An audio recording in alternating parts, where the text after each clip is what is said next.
My name is Megan Halsey, and for this lesson plan project, I chose to do bullying.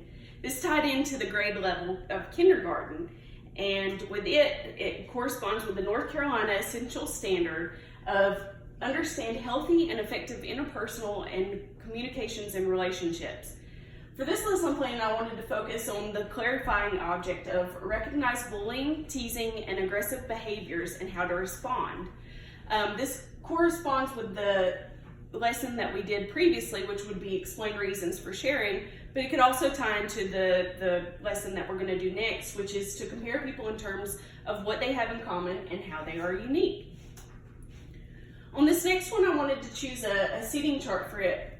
Bullying is such a huge issue in schools these days, and I think it's a topic that needs to be discussed and elaborated on completely in the classroom. And I think by having the students sit in the letter of a U, you're going to be able to incorporate the eye contact that you need so you understand that they are receiving and processing the information. So I thought this was vital to put in there.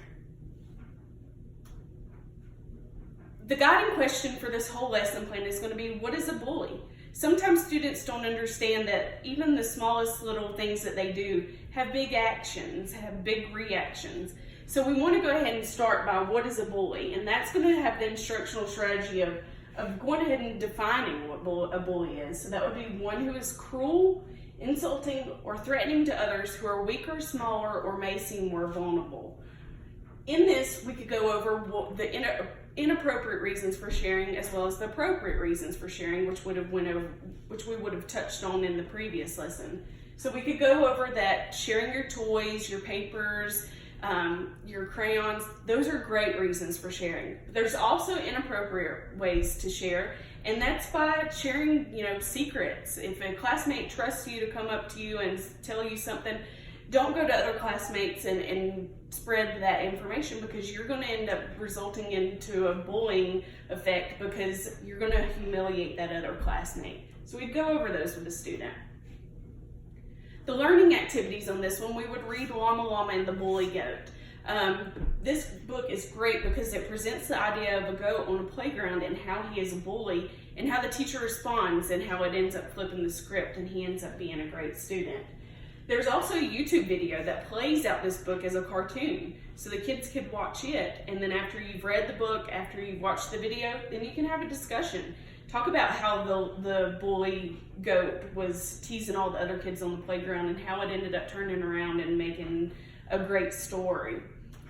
Another thing that you can do for the kids is to create a PowerPoint that describes different scenarios of bullying or ask questions, and have the kids have a yes or no paddle. So if you raise a question as to, like, if you accidentally bump into somebody in the hallway, is that considered being a bully? They can say no. This helps the class be interactive instead of just sitting there retaining information, but it also gives information for the teacher because you understand who understands what a bully is.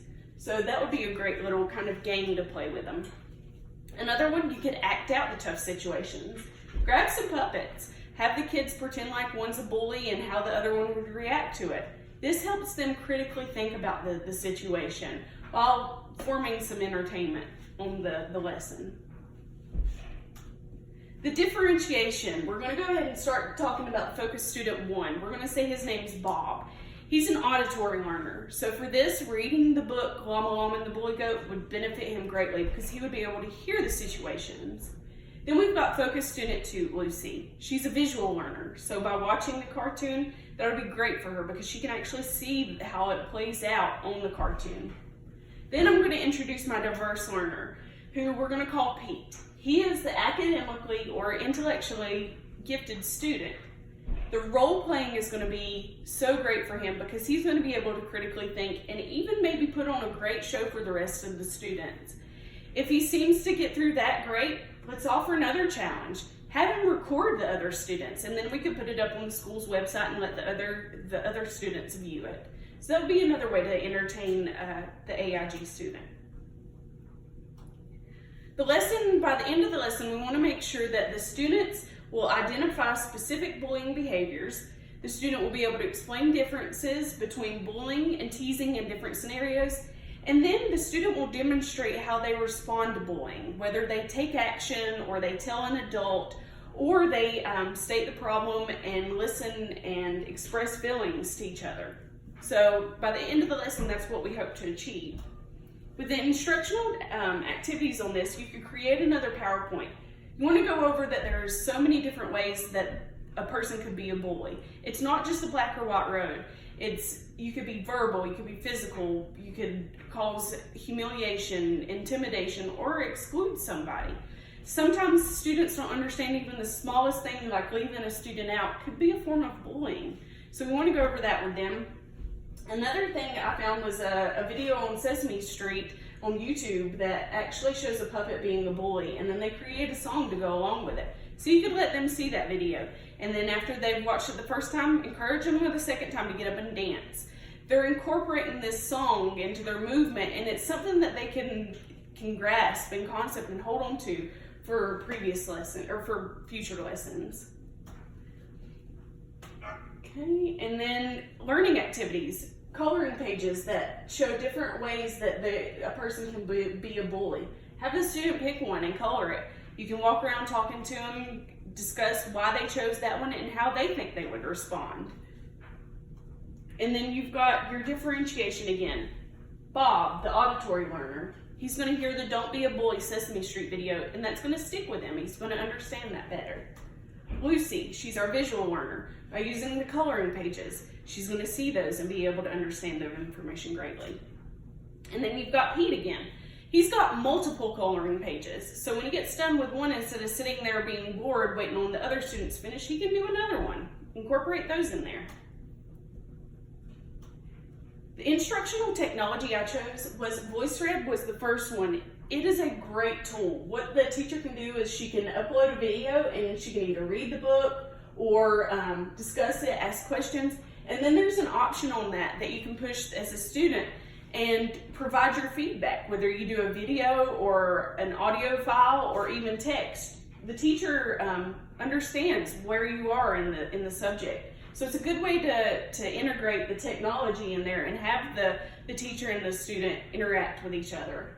It's great for parents too. Instead of sending home a crazy, boring worksheet, then you've got the video that you can send home and let them see what's going on in class, and they could even provide feedback that way. A simpler web tool that I chose was Wordle. This would help with vocab words. So having the students, they have a blank page, and what they do is they enter in all these words, and then Wordle creates a creative word cloud for them. So it takes their words from their minds and puts it down on paper. So it's another visual learning tool that they can use. Again, vocabulary. If students don't understand the vocabulary, they're not going to understand the lesson. So you want to make sure that they understand what all these words mean. The last part we want to go over is to make sure that they understand the good reasons and the bad reasons for sharing. And then you want them to understand on the next lesson, we're going to talk about everyone's uniqueness. Everyone is different, so that's no reason to make fun of a certain person. In the instructional strategies, you'll go over the different ways to react to bullying. So you want to tell them that they can ignore it, they can prepare for it, they can report it. Just try not to be a bystander. Being a bystander is one of the worst things that you can do, because it's seeing something happen and not saying anything. Everyone always says, you see it, you say it. See it, you say it. So you want to go tell an adult or a teacher that something's going on. There's another video of McGruff. It's an anti-bullying video where the little girl goes to ballet class and it shows her being bullied by two other girls.